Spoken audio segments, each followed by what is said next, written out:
মানুহজনে জুবিন গাৰ্গৰ বিষয়ে কিমান ধুনীয়া কথা কৈছে। ৰাইজ চাকচোন, ইমান ধুনীয়া কথা কৈছে, মানে তেওঁ বেলেগ জুবিন গাৰ্গ হত্যা কৰাৰ ষড়যন্ত্ৰৰ যিটো মানে খলনায়ক, তেওঁৰ বিষয়ে ডাইৰেক্ট ক'ব নোৱাৰাৰ কাৰণে কেনেকৈ ঘূৰাই পকাই কিমান ধুনীয়া কথা কৈছে চাওক আপোনালোকে। শ্যামকানু মহন্তই জুবিন গাৰ্গক হত্যা কৰিছে, কিবা প্ৰমাণ আছে? আছেনে আপোনাৰ হাতত প্ৰমাণ? কাৰোবাৰ হাতত আছেনে? নাই।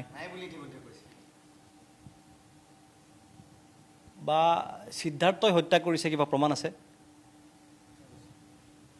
সন্দীপনে হত্যা কৰিছে, কিবা প্ৰমাণ আছে? কাৰো ওচৰতে এতিয়ালৈকে প্ৰমাণ নাই। তেওঁলোকক কিয় জেলত ভৰোৱা হৈছে? এইকাৰণে নহয় জানো যে তেওঁলোকক সন্দেহ কৰা হৈছে? এনেকুৱাতো সন্দেহ কৰা বহুত মানুহক জেলত ভৰাই থোৱা হয়। এনেকৈ ৰাজপথত হাজাৰ হাজাৰ লাখ লাখ মানুহ ওলাই আহে নেকি? এনেকুৱা মানুহে প্ৰতিবাদ কৰে নেকি? নকৰে। তো তেতিয়াহ'লে ইমান মানুহে প্ৰতিবাদ কিয় কৰিছে? কাৰো ওচৰততো সন্দীপনে হত্যা কৰাৰ, শ্যামকানুৱে হত্যা কৰাৰ বা সিদ্ধাৰ্থ হত্যা কৰাৰ প্ৰমাণ নাই। প্ৰমাণ নোহোৱাকৈ ইমান মানুহ ক্ষোভিত কিয় হৈছে? মন কৰিব, এই ক্ষোভটো শ্যামকানুৰ ওপৰত নহয়, ঠিক শ্যামকানুৰ ওপৰতে হয়, কিন্তু অকল শ্যামকানুৰ ওপৰত নহয়। শ্যামকানু অকল মুখখনহে, শ্যামকানুৰ পিছত এখন বেলেগ মুখ আছে, সেই মুখখনৰ ওপৰতহে খংটো কিন্তু মানুহৰ। মই আপোনাক এটা উদাহৰণৰ কথাটো বুজাই দিওঁ।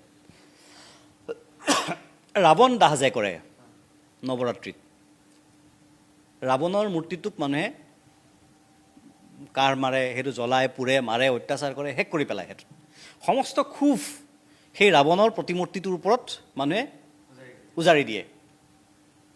মানুহৰ খংটো জানো সেই প্ৰতিমূৰ্তিটোৰ ওপৰত থাকে? নহয়। সেই প্ৰতিমূৰ্তিটো এটা প্ৰতীকহে মাত্ৰ।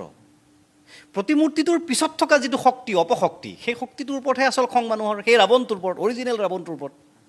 শ্যামকানু মহন্ত সেই ৰাৱণৰ প্ৰতিমূৰ্তিটোহে। ৰাৱণৰ প্ৰতিমূৰ্তিৰ পিছত থকা প্ৰকৃত ৰাৱণটো কোন? ৰাইজৰ প্ৰকৃত ক্ষোভ সেই ৰাৱণৰ বিৰুদ্ধেহে। সেই কথাটো অনুধাৱন কৰিব লাগিব আমি। গতিকে সেইকাৰণে কৈছোঁ, সেই ৰাৱণে বুজি পায় সেই ক্ষোভটো যে তেওঁৰ বিৰুদ্ধে, সেইকাৰণে তেওঁ বুজি পায়, জানে, আৰু সেইকাৰণে CBI তদন্ত হোৱা নাই, সেইকাৰণে SIT তদন্ত হৈছে, যাতে কণ্ট্ৰলত থাকে তদন্তটো। এই কথাটো আমি বুজি পাব লাগিব।